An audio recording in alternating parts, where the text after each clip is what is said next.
Good morning, everybody. Morning, Hope all. everybody's doing good. Morning. Morning. We have a guest, a friend of Shannon's with us today. And I'm not sure where Dennis ran off to, but he'll be here too. Jerry won't be with us today. He's helping with a treehouse, I think, with a friend of his, so he won't be here today. But Bill, Yes, helping with the tree house. Tree house, yeah. It may be a doghouse he's building. Who knows? But anyway, we're going to attempt another show today, and Haven't we attempted? Shannon's friends named Darcy. And Darcy, I didn't get your last name. Morgan. Morgan. Oh, okay, easy enough. Anyway, before we get started, I'm going to let Steve run down the chat line up here. Why would you do that? What? Let you do that? Because I do every time. I know. Yeah. Good morning. Hey, we got Denver. Good morning, Denver, White Curly, Bernard. We got Roy Hardwick. Open season on. Oh God, I can't even see the chat, so I don't even know what he's saying to me. Yeah, well, I don't have it either, so. We got Skooka River John Tanzillo. Oh, wait, no, yeah, I can see it. Up. And we got Allison. And These are a lot of good people on tonight. There's a lot of good people on this morning. blame it on Heath. And Always. And I think that's it. Anybody else? You got Rob T-Man, I think John Schuylkill River Valley, I got John. Almar. Yeah. Digger Evans is here. Got Digger. Good to see you, Digger. Yeah. Okay, I think that's it. Oh, and Heath's here. Oh, there we go. Anyway, Good morning. Oh, good God. to see everybody this morning. And I'm not sure exactly what Darcy's going to talk to us about, or you can answer questions. He's got some interesting stuff up there on the wall behind him, or on a shelf behind him. I'm sure we'll get him to explain that. But if you got any questions for Darcy, put them in the chat, and we'll get them up here for him, and he can explain best he can. Now his internet's a little bit iffy this morning, so he may cut out some. So And my internet's iffy because I'm up in the mountains. Yeah, sorry about Yeah, that. There's not much I can do about that. The internet's not so great over in Australia compared to what it is in other countries. Yeah. Well, anyway. So what does Darcy model? Let's start there. That's a very good question. I model the Victorian Railways of Australia, more specifically anywhere between circa 1940s to circa 1960s. So a range of all things steam, diesel, and electric. So just to be clear, Victorian Railroad would be like an equivalent to, say, our Burlington Northerns, something like that over here. It's a major. Is it a major rail line in Australia? Major railway. So basically, the Victorian Railways or Victorian Railroads was a state government railway that ran across all of Victoria until about the 80s. Nope, we lost him. When it was then passenger and freight. And back then, when it was just all under one massive clump, everything was just a very unique but very majestic time for the railroad. I guess you could say, actually, you probably could relate it to Rio Grande before all the companies started taking bits and pieces of it. Yeah. Makes sense. Yeah. And I'm assuming it's HO. Yeah, what scale?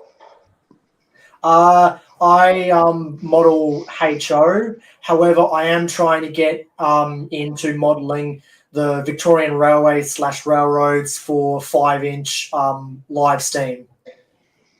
Oh, nice. So I do a little bit of 5-inch as well. I've got my own locomotive and carriage, but they were more beginner stuff that I bought off from a mate of mine. Though I'm trying to start out to, as a beginner, move to a more intermediate level of actually building my own stuff. So, well, that's cool. Yeah. Don't go into steam. I'm going to keep it. I'm going to keep it either fuel powered or battery powered for the moment. Battery powered seems pretty good at the moment, but I'll have to look into getting another locomotive further down. For the moment, I'll just stick to making wagons or carriages. Okay. And you said it's 5-inch gauge? Yeah, 5. We over in Australia, we still do the both 5-inch and 7 1/4. I think they do 3-inch and all the smaller ones as well, but mostly in terms of live steam, it's 5-inch and 7 1/4 for the major ones. Yeah, 5-inch, man. That's about as small as you want to have to actually ride on the ground. Anything else, you have an elevated track. Yeah. So if I could see you on 5-inch, you would look so weird on it. Oh, yeah. Oh, mine's pretty low. Yeah. Finally, Heath asked a stupid question. That's not.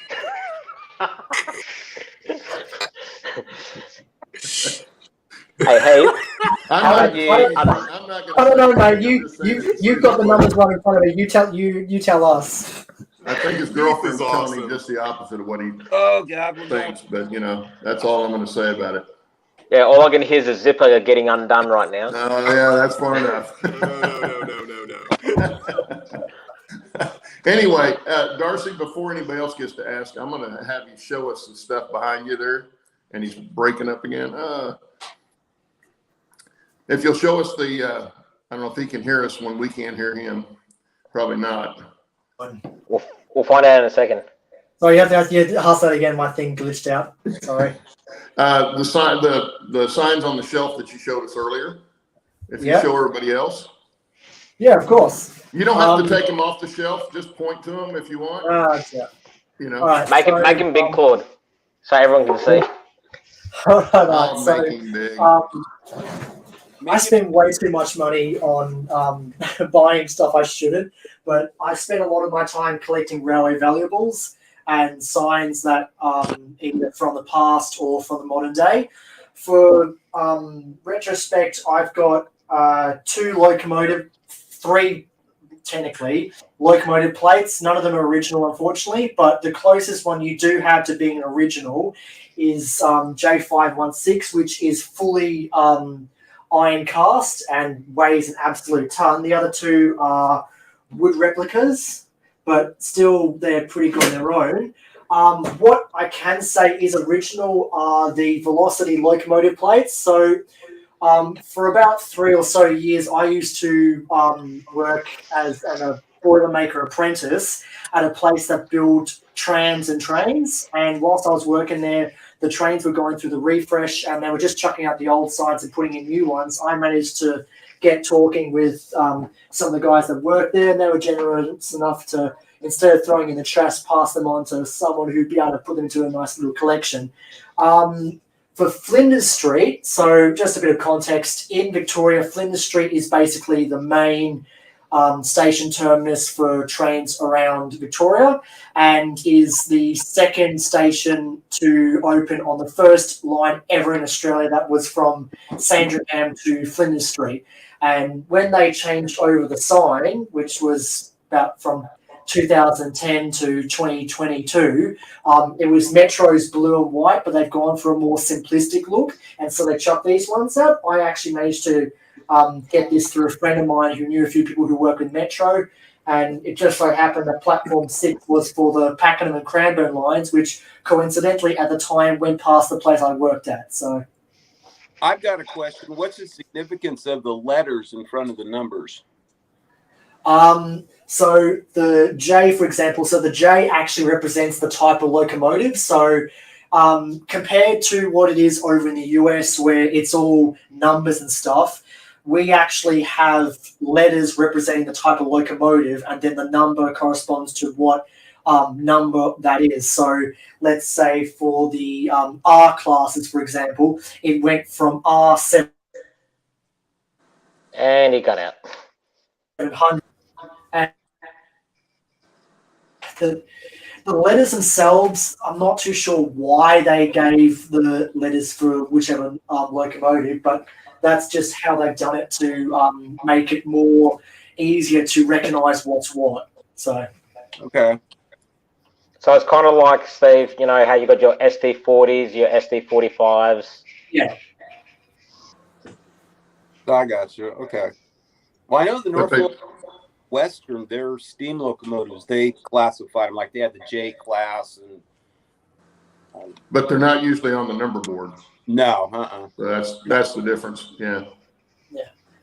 One of the other things I've still got is a curve board from a bank on the Warren Heath Bank, which is outside Ballarat. And the thing is, now these days, you've got the signs that are similar to this, but it's black writing on a yellow board, and that's to express the speed in kilometres per hour. However, back in the day of the Victorian Railways, let's say about the 50s or 40s, before everything turned over to kilometres, black on white was via miles per hour.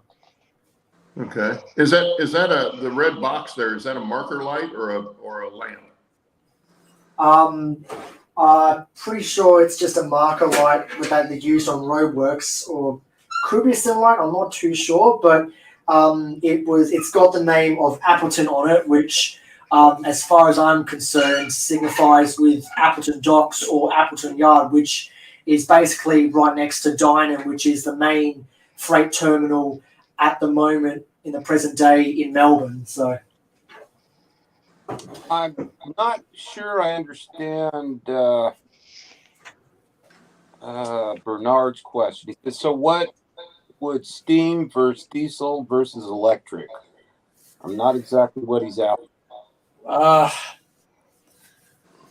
Yeah, you might have to be a little bit more specific with that, mate. Yeah. It's a good question. I just don't understand. Maybe the letter classification. Yeah. Oh, that could be, yeah. Expound on that, Bernard, if you can. So anyway, we're going to go back to Heath's deal. Heath actually was serious with the question that he asked. He was confused on, and you may have said scale. I don't remember if you said scale or gauge when you were talking about the live steam.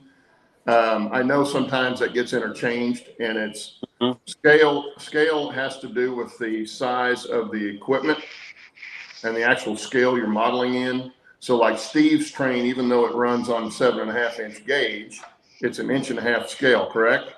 Correct. Yeah. So that's the difference. Just like N scale is 1/160th, but it runs on a 9mm track. So yeah. To the foot. Yeah.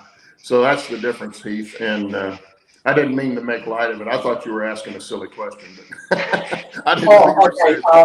I misunderstood, so that's on me. Yeah. Sorry about that. Just going to Human City Junction for a second. So with the letters indicating for the locomotives and stuff, it wasn't too. It's a bit weird because some locomotives actually did at a time have letters that were the same. So if you're going into like the late 1800s, you had A class steam and B class steam and whatnot, which are now long since scrapped and off registered. But now you've got things like an A2 class and B class diesel locomotives and so forth. It's not the letters, it's really confusing to understand sometimes, but at the moment, let's just say in the current day, in terms of steam, you've got the A2s, C, H, E, D3, K, J, S, R, and Ys. For diesels, you've got A, B, C, E, G, B, L, F, L, M, and it's really confusing. And then basically when it gets to electric, that doesn't matter because it's basically just Dogbox, Tate, Harris, Comenge, Hitachi, Extrapolis, Siemens, and high capacity. It's really weird. Yeah. Yeah, I can see how that can be confusing. It sounds confusing, but when you look at it as perspective, like just what there is today, it makes a lot more sense. But it takes a while to get your head wrapped around it all. Yeah. Well, and it's for us, it's a whole different look. I mean, it's a whole different setup than what they have here as far as locomotives and all that kind of stuff are all different. So yeah. Even though they're steam or diesel or electric, they're still different designs and stuff like that. So that even adds to the confusion. But actually, if you think about it, I think it's kind of similar to like with Pennsylvania, because with Pennsylvania you had, the K class, the T, the Q2s, Q1s. You had the F units, you had P units, E's. Oh, well, yeah, well, sure, but the difference is if they're putting them on the number boards, though we didn't put them on the number boards. So ours would have been a secondary indication, maybe underneath the cab window or something like that. I know the Rio Grande does that, or the narrow gauge engines all do that. They put them underneath the cab window. That's the class of engine. But then nobody goes by that normally. They go by the number on the engine when they're talking about which engine in the yard. Yeah, but you got to remember, us Aussies, every time we think of ideas, we usually have a beer in our hand. Well, that's not always a bad thing either. Anyway, yeah, that's they've got a conversation going on in chat, but I've missed out on it, so I'm not going to try to jump in. Yeah, see that's kind of my question, concerning the J, the K. Wherein do you talk about your wheel configuration? Is that even part of how, like the K series in the Denver and Rio Grande are all 282s. So, but that's not necessarily across the board with other 282s. That's just what the Denver and Rio Grande called their K series. Yeah, I know what you're getting at. It was pretty much similar to that over in Australia. The Ks, for example, were 280s. The Js were also, I believe, 280s. And then we had Pacific locomotives, which was an S-Class, which was pretty sure it was the 462, and then you also had a small tank engine that was also Pacific, because that was the D4s for a while. So then does the alphabetic specifically align to a wheel configuration? No, it doesn't. Okay. It'd be kind of like if you had if we look at Chevrolet, you had a Chevrolet Impala, a Chevrolet station wagon, a Chevrolet this, a Chevrolet that. Yeah, I can see that. Well, and every railroad in America had their own classification set up too. So when one railroad call it one thing, another railroad call it something else. Yeah. Even though it's the same locomotive or very, very close, sometimes they just had something that was specific to that railroad. Like Pennsylvania had a lot of theirs. Nobody else ran those. It was just the Pennsylvania. But then a lot of engines that were produced over over all the railroads in the country, and weren't really any different than one you'd find in another state or even 3 or 4 states over.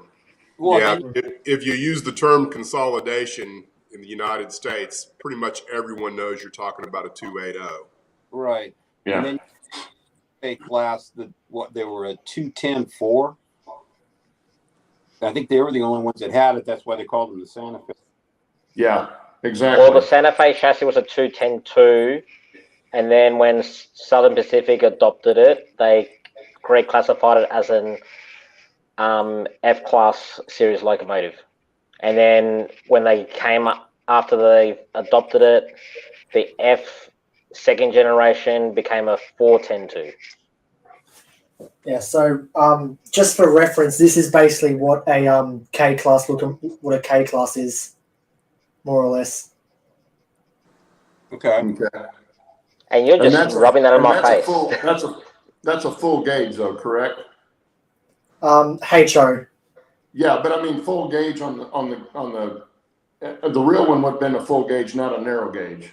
Yeah, it was no. Well, the weird thing is, Australia was weird because like every single state did its own thing in terms of gauge wises. It was supposed to be that New South Wales, or I'll just go Sydney, Adelaide, and Melbourne was supposed to be all broad gauge, but then the last minute Sydney decided to go standard gauge, so it left Adelaide and Melbourne to go broad gauge. And now half of Adelaide is now standard gauge. Western Australia is standard gauge. Queensland or Brisbane is narrow gauge. Tasmania, Hobart is narrow gauge. And we're basically the only state in Australia that's still broad gauge. Wow. It is like, it's absolute madness. Yeah. Again, reference to we have great ideas when we have a beer in our hand. Yeah. I was going to say, well, they had the same problem here early on in the States, but during the Civil War, shortly after the Civil War, I can't remember which it was, they standardized it. And there's a really cool video on YouTube about when the time frame that they took, and it wasn't very long, that they got everybody out and changed all the rails, like in 2 days or something. It's incredible how many miles of track they changed from I want to say it was 4 foot gauge or something like 4.5 foot gauge down to, not 4.5, I'm sorry, 5 foot gauge down to 4.5 or 8.5. Yeah, Path Valley's talking about it. Yeah, it took a civil war in the U.S. for us to change because the South was different than the North, and then they ended up changing all of that over, and it's pretty interesting to hear that video if you find it. But yeah, the only other change we have here is the narrow gauge, which are almost always 3 foot gauge if they're a full class railroad. If they're smaller railroad like a mining or something like that, then maybe a smaller gauge, but then those aren't a full railroad. The only other one I know of is the main narrow gauge, which is 2 foot. And I'm not sure why they're that small, but I'm sure there's a story as to why they are. If somebody knows why they are, put it up there. I'm pretty sure our narrow gauge is 2 foot. Shannon might be able to clarify whether it's 2 foot or 3 foot. I'm pretty sure it's 2 foot. Nah, so the Puff and Billy's the 2.5 foot gauge. Yeah, well, if it's 2.5, then that's what everything else is. Yeah. No, not New South Wales, Queensland is 3.5 foot. Right. So, or 3.6 or something like that. It's absolutely crazy because they basically use trains that run on the size of broad or standard gauge on narrow gauge track. Well, if you look at Puff and Billy, they've got a flat top T on narrow gauge bogies. Yeah. Well, I wouldn't exactly call it. It's not exactly a flat top T. It's close to it, but it's like about 2/3 of the size. Yeah, but it's still just as wide. Yeah. Uh-oh. Hey, honey. Here she goes again. Yeah. About that time of day. There we go. That's better. Where's the lipstick? I'll get in trouble for that later, but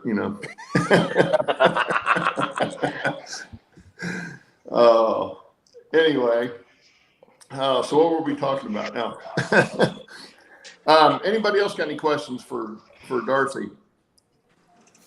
I'm sure Allie's got some somewhere. Does he have a model railroad? Do I have a model? A model layout? Yeah. Yeah. Unfortunately, not at the present moment. I did for a while, though. That one was more beginner thing more than anything. I was a kid. My grandfather did have one, and for a while we took it apart. Say about 2 or 3 years ago, and I was working on building a new one with him. But about 2 or 3 years ago, he's kind of just gone downhill, and then eventually he passed earlier this year. So everything that was going on has been halted, and obviously I'm going to try and look into building a layout either back at the house or somewhere else. But for the time being, I'm only sticking to just working on small dioramas and stuff that I can just stick around the house somewhere. Well, yeah, if you don't have the space, it's, there's always some way to do it. Yeah.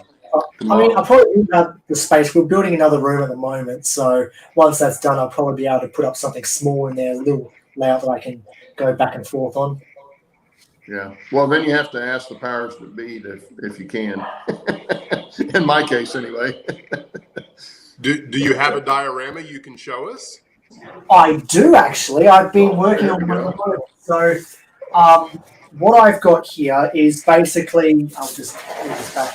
So I'll just give a bit of explanation. So what I'm doing is a diorama that I like to call the end of the line, and it's basically representing what is basically the very tail end of a branch line that ends in inland country Victoria, where it's kind of a deserty area, but there's still little bits of trees and shrubs, but the trees are only about as tall as you or I. They're not full-size trees because out there water is fairly scarce. It's not complete at the moment, but in terms of what I've been working on, this is probably about as far as I've got at the moment.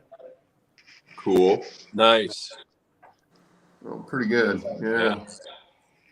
A lot of different area and stuff, so I'm pretty happy with all the different textures and whatnot. I'm still not like experienced in terms of dioramas, but it's a work in progress, I'd say.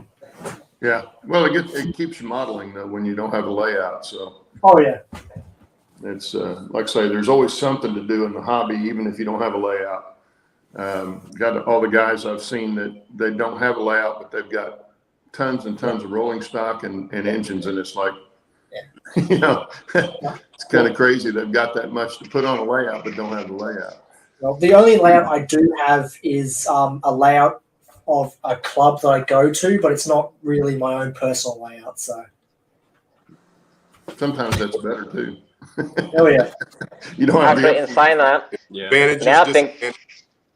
Well, I was going to say now, saying that.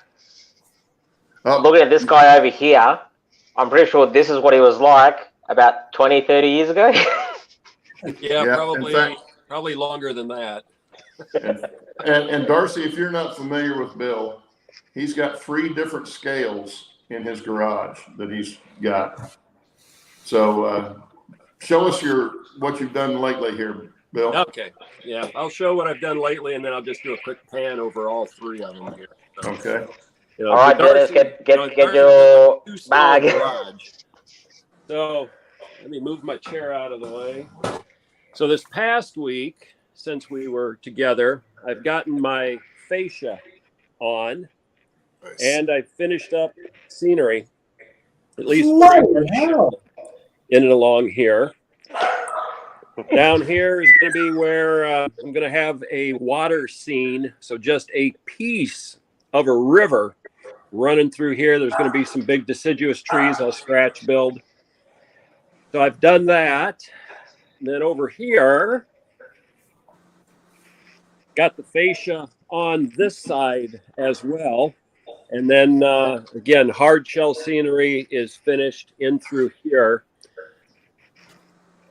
And then I've been working on the logging camp scene a little bit more. So starting to get more figures put in, a surveying crew. I put in a debris pile that this dozer had pushed in, logs across the track. I've got my ballasting done, at least on this little spur. Looks like there's some protesters there in front of the dozer. Well, it's actually the survey crew's taking a nap right now. Oh. I thought maybe they were environmentalists who didn't want any trees to come down. Well, too late for that. We got all that activity going on over here. So, the logging camp, I've got it done. So this is as much as I'm going to do over in this area. I've got the trees all in that I'm going to put in for like right here. The only other areas that are going to get trees are going to be here, a few trees up on this, and then a few trees on here. I will do some super trees and kind of put still in the back, in behind some of these pine trees, just to blend that transition in the backtop so that it's got like a big deciduous crown going up and over, just to kind of hide that a little bit more. Over here, sculpt the mold in. I kind of did the carving, the staining, a lot of ground cover. A lot of this will be hidden by vegetation. But, I've got my little access port where I can get in if I've got to clean the track or if I've got any derailments, or when I take it to shows, if somebody wants to look in, they can see the inside of what the layout looks like. Bill, that is amazing. Holy wow. Yeah, Darcy, this thing is like, correct me if I'm wrong, Bill, 4 by 12? 4.5 by, like 12, I think.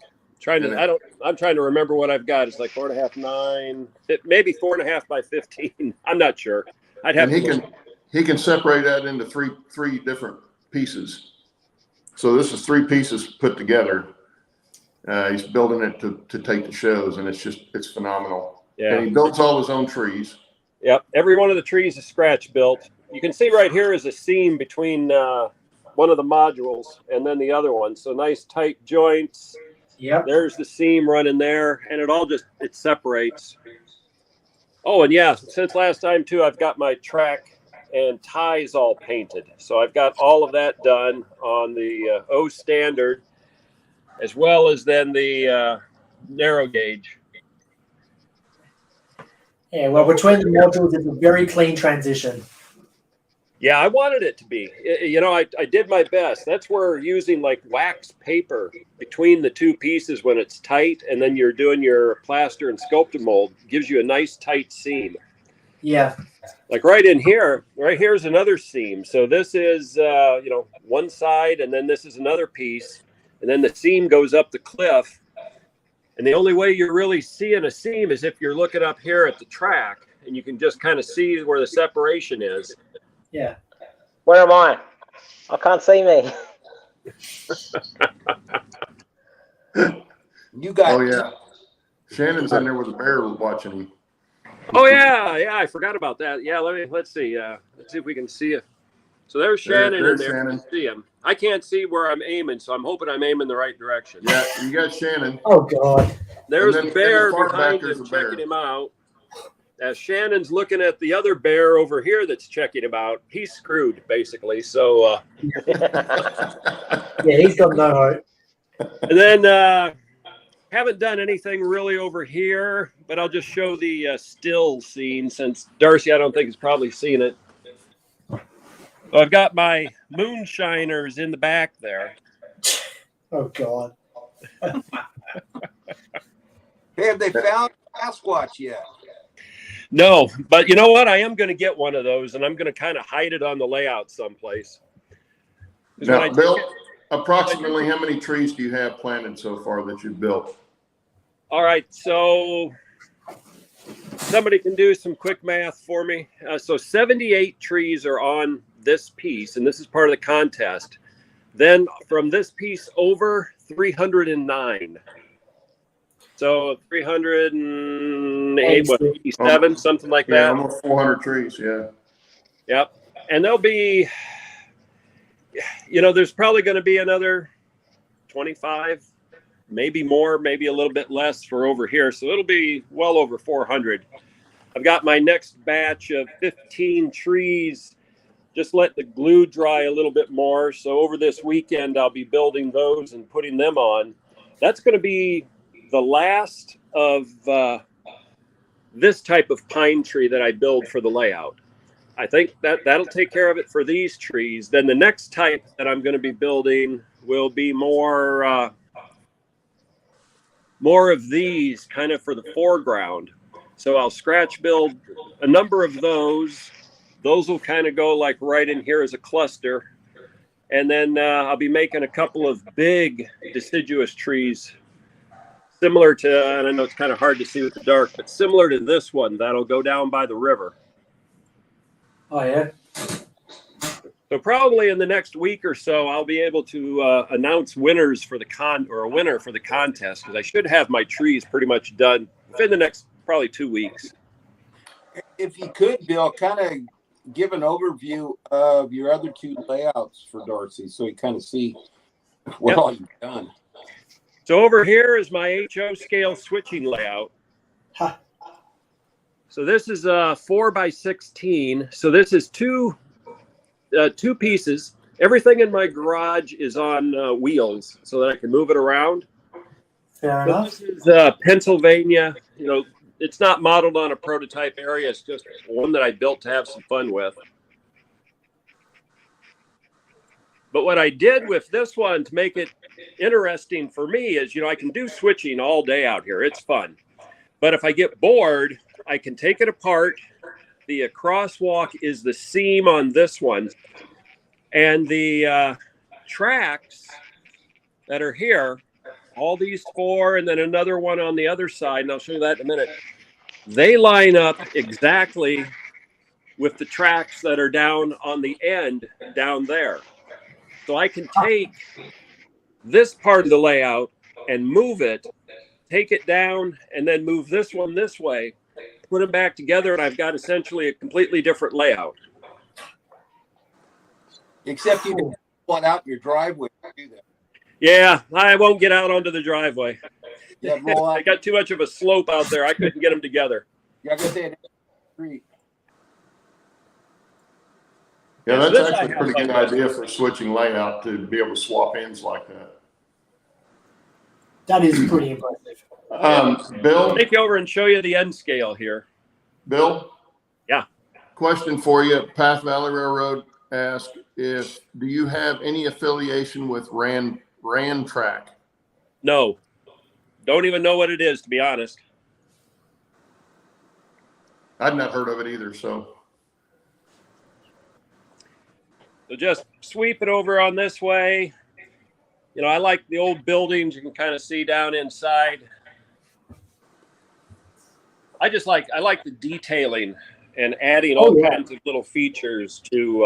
It's very detailed. There's so much going on. There's always something to look at. I got loading docks so that I actually got revenue for the railroad here. And then right beside it, here's my end scale layout. Oh, man. So this is like a 3x 15, maybe. So yeah, 4x12, 3x15, 4.5 by 14, I think. And you have a ton of detail on that end. Yeah. I love running trains, and I like on the end scale, I can just run them. And then, I like the scenery part of it. The O scale, I can run them. The HO scale, I run them, but I've got to work it. So this one's DCC. This one's DC because it was a lot of my old equipment that I bought back in the 70s, 80s, and 90s. And then the O standard is DC because I've been buying old equipment. And then the ON30 is DCC over there. Huh. Well, Sparky says he wants to see the person that can walk down that aisle.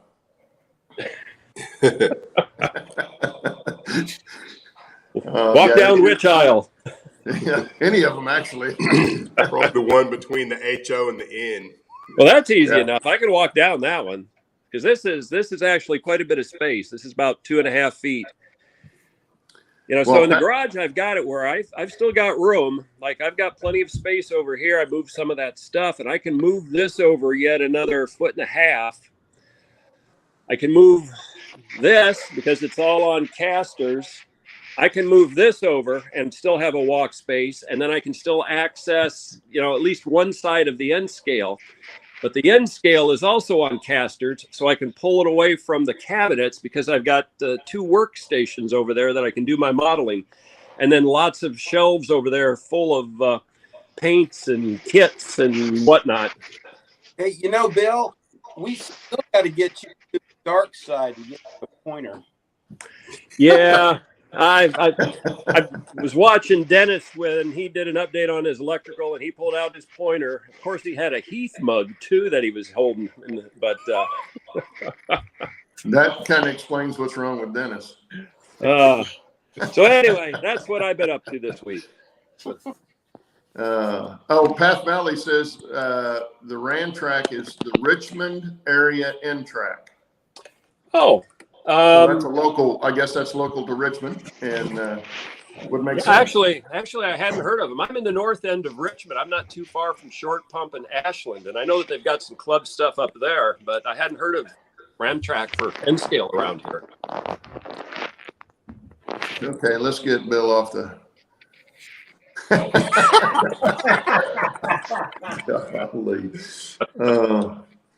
Anyway, so we always do that, Darcy. We always get Bill to show us what he's working on. We usually get Dennis to show us what he's working on, but he's doing boring stuff right now.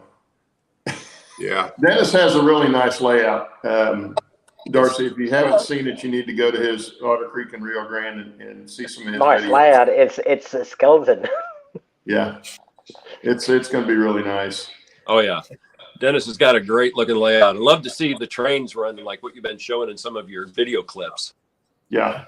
Yeah, I've actually been operating. I had my first operating session last weekend. Very enjoyable. Oh, cool. So, How many derailments and train crashes? most of my derailments are user error, but I still have the one. I can't remember if it's 482 or 492. It's my West Side models that the trailing truck does not want to, because it's missing the alignment spring that helps keep the trailing truck centered. And Oh yeah, you were saying that. yeah, it'll just ride up almost over anything greater than or narrower than like a 22-inch radius curve. It'll just ride up over. So yeah, you can't use piano wire either because it doesn't have enough. What's the technical term? Springiness. yeah, and that's something that eventually I'll look into, figure out what size wire and what type of wire that I can put in there that will help alleviate that. Because if you get it too tight, then it wouldn't move enough that you'd want it to move. So, Okay. Steve, you're looking at chat, aren't you? Yeah. Okay. If the question comes up, put it on to him because I've got to do something here a minute. So I'll be right back. You got to Hopefully. work dogs. Yeah. Okay. Whenever I do get round to building a layout in the spare room that's currently being constructed at the moment, I've got a few interesting plans. Mostly just going to keep it Victorian based with everything else that I've got going on. I want to try and have something like one of the ideas I had, which was absolutely crazy, was trying to replicate the dockyard and dock of Port Melbourne, which back in the day was absolutely a very massive yard with a dock harbour that went about, in real life, went about a good 200 metres out from the shoreline. That would look really cool to do something like that. You'd get a tremendous amount of switching opportunities. There would be all kinds of building styles that you could, put up. Oh yeah, that would look pretty cool. I'd love to have a harbor scene, but I just couldn't figure out how to get one in Colorado. yeah. Well, the whole issue I've got is for something like that size, you've got to have the space for it. That's the thing. Well, it's like with a roundhouse. Like with a roundhouse, I know in N scale, it's. Oh, hang on, I'm trying to do the math. I think you need 9 square feet of area just to get everything you need essential. Yeah. Mm-hmm. So in HO that'll be what? You double that, so 18. Like 15, 16 square feet of area. Pretty much. Yeah, So, it doesn't take long to chew up real estate for anything that you want to put down. Any little scene in any scale just chews up the turf that you've got available for anything. Yeah. Oh, it's like me at the moment. I'm trying to do a little. I just finished drawing up plans for a 2-foot 6-inch by 5-foot N scale narrow gauge, and I just have enough room so I can get enough geographical detail in it, because it's like, okay, because my plans were it has to have a loop, and it has to have a time saver incorporated into it. And I've managed to just fit it. Wow. I think I figured out what I'm going to build next. And it might be actually something that goes up into the office, and it's going to be like a little trolley layout. Oh, pizza layout. Yeah, it's something that'll go up maybe into my office area. I was thinking of, putting something up that way. And just the other day, I'd seen a YouTube video, and somebody was doing a little bit of a trolley. And it's like, what, that would be kind of cool. You could do it in a condensed space and in HO scale. And like, you can't see it, but up behind me, I've got lots of totes, and I've got a huge number of like city type kits, residential houses, businesses, a whole bunch of stuff that had been out years ago. So I wouldn't have to buy a lot. I would just have to get some pieces of equipment and, do some funky stuff with the track. But it would be kind of a neat thing to do in a small space and still pack in a lot of detail. So it's something that maybe might be my next layout project. Well, if you're going to do that, what's his YouTube channel? Steve's Trains. Steve's Trains. I think Yeah. that might be the Yeah, he's pretty good. Yeah, because he does a lot of pizza layouts. So I remember one layout he did, which inspired me to do a layout for a exhibition for a first prize raffle ticket. It was basically just a circle layout. It was about, what was it? I think overall the whole layout was 22 inches circle. Yeah. So, it wasn't a really big layout, but, I had a loop of track, I had mountains, I had trees. Yeah. Had a flat spot in the middle, so if you had like a small Christmas tree, you can put it in the middle, and, you could run it off battery or run it on a power supply. Yeah. Well, Bill, I think you need to go Z scale. You need a little Z scale. I have, I think I've said before, I bought an eBay purchase a long time back that the guy had advertised a case of track, a flex track, as N scale. And I got it, and I was looking at it, and I was like, this ain't N scale. And it turned out to be a case of Z scale flex track. I've still got it. Maybe, just maybe. That's way too small for me. Yeah. Yeah, that one might be a pizza type layout for me. The trolley thing I could do probably that one, 2 feet by 10 feet and, have a little bit of a run and have some fun. But another scale I want to do at some point in time is like an S scale. I've seen a bunch of S scale equipment at a shop one time. It's like, what, that would be kind of cool. And it would be more of the template. It might be, the 3 rail, not prototypical, but just to have kind of a fun layout. Because that's what my grandfather had, who got me started into railroading back when I was like 2. He had an S scale set up in his basement. It'd be just kind of fun because I don't have any S scale equipment, but that's an interesting scale. It's, big enough you can get your hands on, and it looks meaty, and yet you can still do a lot in a smaller space. Well, it's kind of like TT scale. Yeah. It's not quite N, but it's not quite HO. It's a nice in between. Yeah. And again, I'm with Claude. Any more of these things just aren't that great, and these things aren't that great. So the bigger the scale, the easier it is, especially for putting stuff on the track. Yeah. Yeah, and I'm finding out reaching the upper deck is not so easy either. So, so anyway, yeah, it's I would show you some of mine, but mine's still a mess. And I started plastering some of the stuff upstairs, and the little transition on that corner, Bill, that we were talking about. Yep. Kind of got it worked out what I'm going to do, and I think it's going to look pretty good. Oh, good. So I'm kind of delayed on finishing the plaster up there on that side because I've got the last 2 backdrops.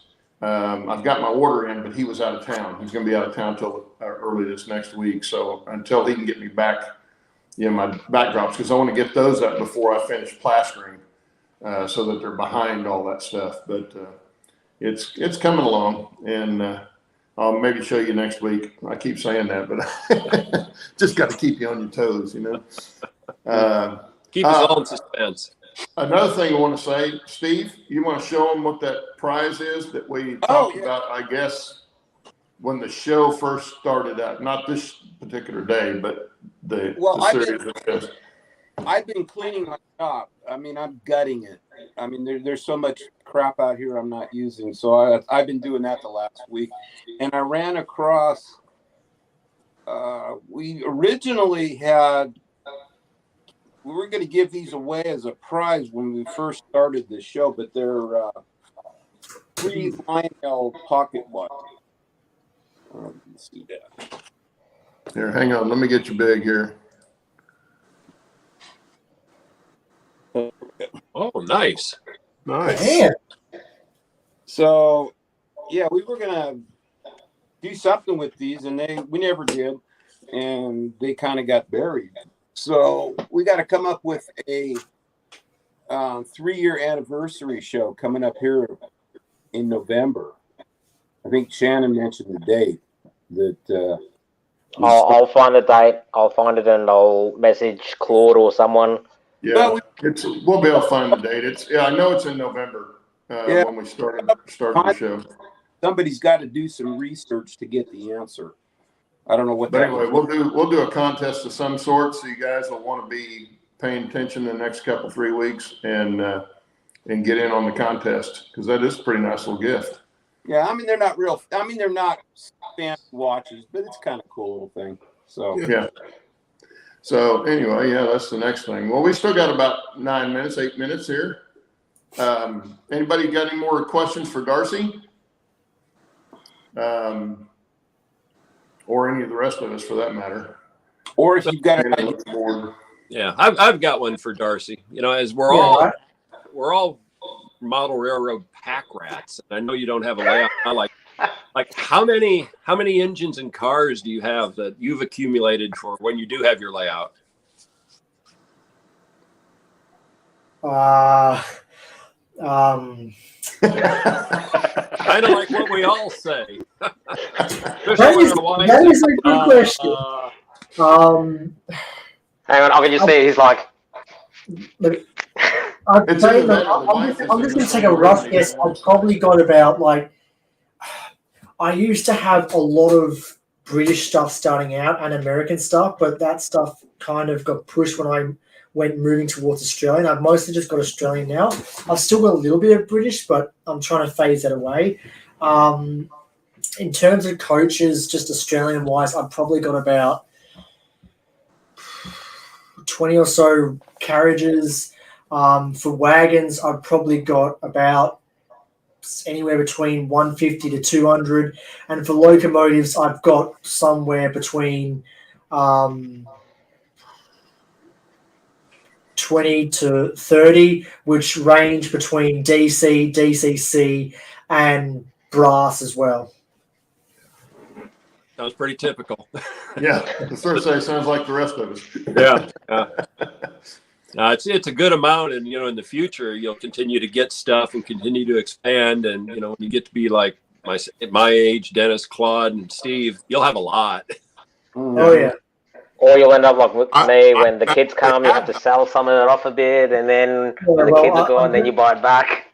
Goes into storage for decades, and then you can dig it back out at some point. Yeah, I didn't get started until late 20s, early 30s.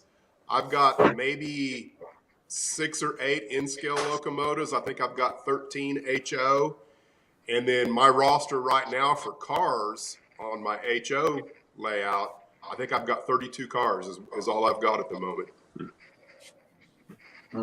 Yeah. Well, and I was going to ask Darcy, are you married, Darcy?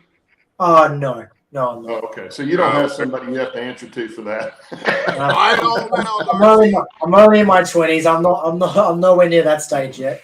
Oh, well, you're lucky. I don't know. Early 20s. I'm early 20s, mate. I'm nowhere near ready for a relationship yet. Get everything you possibly can now, even if it does go into storage for years. So in the future, you've got it, and you haven't had to pay whatever the future price is. Yeah, exactly. And when you do get married, and your wife at the time goes, "What's this charge that comes out of our bank account every month?" Oh, it's nothing. It's nothing. It's a subscription. Well, Claude and I, an investment. imagine the crap that we have. Say again, Steve? I said, you and I are 3 times as old as Darcy. So imagine the crap that we have. Oh yeah, Steve, we've seen your workshop, and there's still your workshop is like the ocean. We've only seen about 20% of it. Well, it's getting cleared out.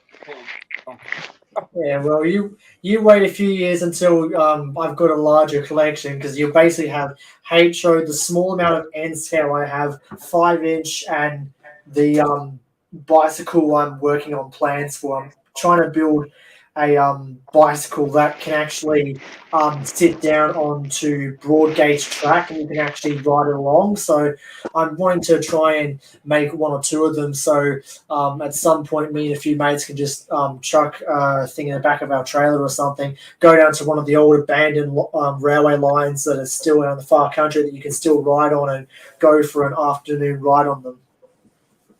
Because if they're there, you might as well. Starting to sound like you, Steve. We had a question here.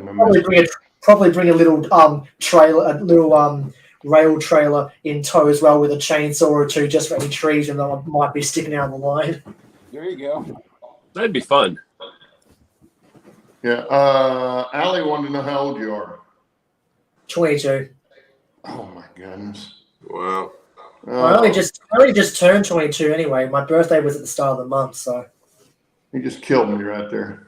Yeah, I know. I'm young. I know. Well, it's cool that you have. I look older than I am. Instead of playing a video game, that's impressive that you're actually in this hobby at that age instead of online gaming. Which I'm not saying that you should not do that as well.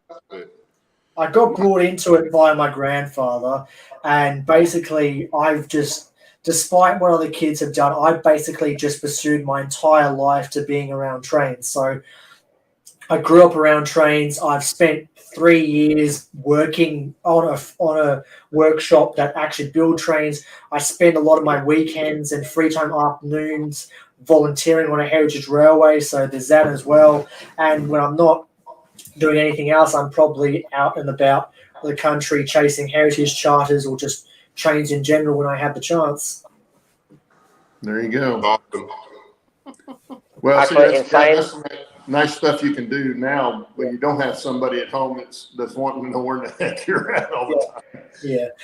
Some people, when they're in school and whatnot, don't even know what they're doing with their life. I had my entire life planned ahead the moment my grandfather introduced it to me.